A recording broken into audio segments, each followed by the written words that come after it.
Hello good morning सेवा सबजनालाई blog guys. So म चाहिँ बिहान उठेर नुहाएर पूजा गरेँ अनि बाबुले स्कुल पढाइसकेँ। अनि आज म दिनभर चाहिँ के गरौँ भन्दाखेरि म चाहिँ मेरो साथीको अस्ति बिहे थियो अनि बिहेमा त गएँ, तर मैले गिफ्ट किन्नु दिएको थिएँ, त्यो गिफ्ट चाहिँ लान पाइनँ बिर्सेर। अनि सो त्यो चाहिँ आएछ, दुलाई फर्काउन आएछ। अनि सो म त्यसको मैले जाँदैछु अनि यतिकै जान्छु होला, त्यही हो नजिकै हो, 15-20 मिनट पुगिहाल्छ बाइकमा। अनि म त्यसलाई भेट्न जान्छु। सो मैले चाहिँ गिफ्ट किनिदिएको थिएँ त्यसलाई बिहेको लागि। अनि त्यो गिफ्ट चाहिँ म हतारमा गएर लान पाइनँ, बिर्सिएको है। अनि त्यसपछि म चाहिँ त्यो गिफ्ट पनि त्यही लगिदिँदैछु अनि भेट्छु पनि। अब कहिले भेटिन्छ भेटिँदैन थाहा छैन। अब बिहे गरेपछि छुट्टै हुन्छ, छोरी मान्छेको लाइफ नै छुट्टै हुन्छ होइन। अब चट्टै हिँडिजाउँ भने पनि 10वटा 20वटा कुरा सोचेर हिँड्न पर्छ। अनि त्यसपछि अब कहिले भेट्नुहुन्छ हुँदैन थाहा होइन। अन्त भेटेर पनि आउँछु अनि त्यसलाई गिफ्ट पनि दिएर आउँछु। अनि त्यही हो गाइज। ल म चाहिँ जाँदै बुढोको बाइकमा पेट्रोल सिद्धियो। अनि त्यसपछि हामी पेट्रोल हाल्नको लागि यहाँ पेट्रोल पम्पमा लाइनमा छौँ। त्यहाँ हुन्छ बुढोको बाइक।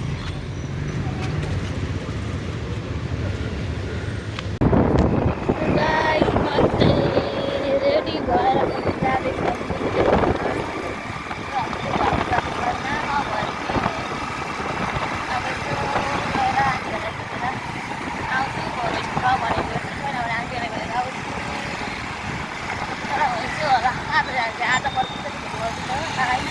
त्यसले त म्याच स्कुल दिन पनि यति गाह्रो छ कि अहिले पुरै जोडिदिनु गाह्रो छ।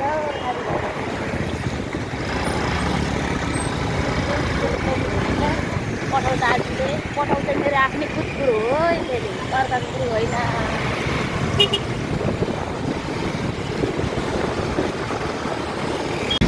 जाम परेपछि यस्तो किरा जस्तो मान्छेहरू हिँड्छ। त्यो चक्रपथको जाम जहिले म जाममा परिरहेको त्यो चक्रपथ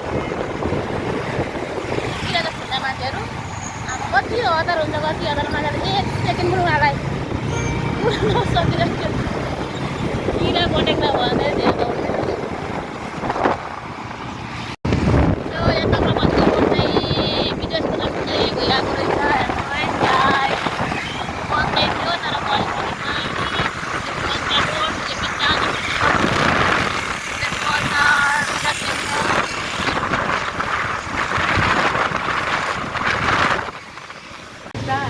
यस्तै हो।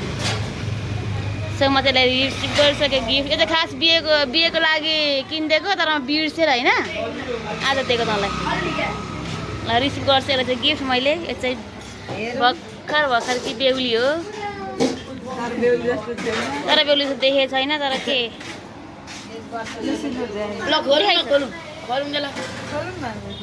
यसलाई लिइदिएको मैले गिफ्ट। उसको भाइलाई पो हेर्नु हतार भइसक्यो, कहाँ त आएको यसलाई हेर्नु न।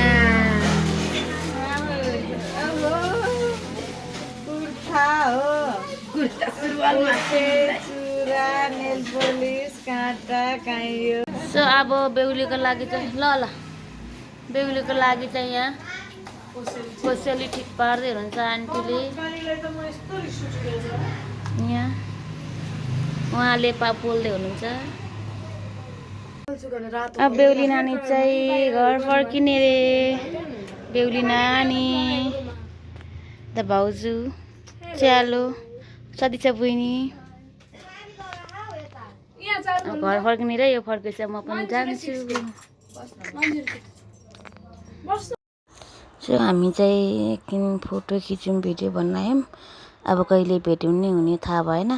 अनि उनीहरू चाहिँ अब आफन्तहरूलाई एकछिन भेटेर अनि घर फर्किन्छ। अनि म पनि अब बाबुले नाथ्यो र मैले फोटो खिचेर भिडियोहरू बनाएर घर फर्केँ। अब यिनी चाहिँ अब कता जान्छन् कुनी रेडी भएर अब घर फर्किने होला। म पनि यसलाई बिदाई गरेर म नि घर लाग्छु। आमा हुनुहुन्छ बेहुलीको आमा। हेलो हजुरआमा भन्नु न। हजुरआमा बेहुला हेलो गरिदिनु बेहुला। यहाँ केटाहरू भाइहरू छन्, बहिनीहरू। यता यिनी चाहिँ हाम्रो भाउजू बहिनी हुन्। सो गाइज म चाहिँ साथीको घरबाट आइसकेँ भर्खरै। अब साथीलाई बिदाई गरेर म चाहिँ आएँ। अब आन्टीहरूलाई पनि म साथीहरूलाई आन्टीहरूलाई बिदाई गरेर आइसकेँ म। अब बाबु पनि लिन जाने बेला भइसक्यो अनि बाबु पनि म लिएर आउँछु अनि हेर्छु गाइज। अनि मलाई चाहिँ आन्टीले केरा सेलरोटी अचार हालिदिनु भएको छ आन्टीले, त्यो चाहिँ अहिले म देखाउँछु है। त्यो आन्टीले चाहिँ मलाई अचार हालिदिनु भएको छ 1 डब्बा मुलाको अचार। अनि त्यसपछि केरा 1 दर्जन हालिदिनु भएको छ, काँचो केरा। यो चाहिँ तरुवा बनाएर खानालाई हो। मैले दिनु आन्टी भनेर दिनुभएको आन्टीले 1 दर्जन। अनि त्यसपछि सेलरोटी नै हालिदिनु भएको छ, टन्न 1 झोलै छ है। सेलरोटी नै हालिदिनु भएको छ आन्टीले। अब यो सेलरोटी मेरो छोरालाई मन पराउँछ अनि लाते छोरालाई मन पराउँछ भनेर हालिदिनु भएको छ आन्टीले सेलरोटी चाहिँ। अनि अब छोरो लगाएर सेलरोटी खान्छ होला, चिया सेलरोटी खान्छ। त्यसपछि के हुन्छ गाइस। यहाँ चाहिँ स्कुलबाट आएर खाजा खाएर यहाँ होमवर्क गर्दैछ।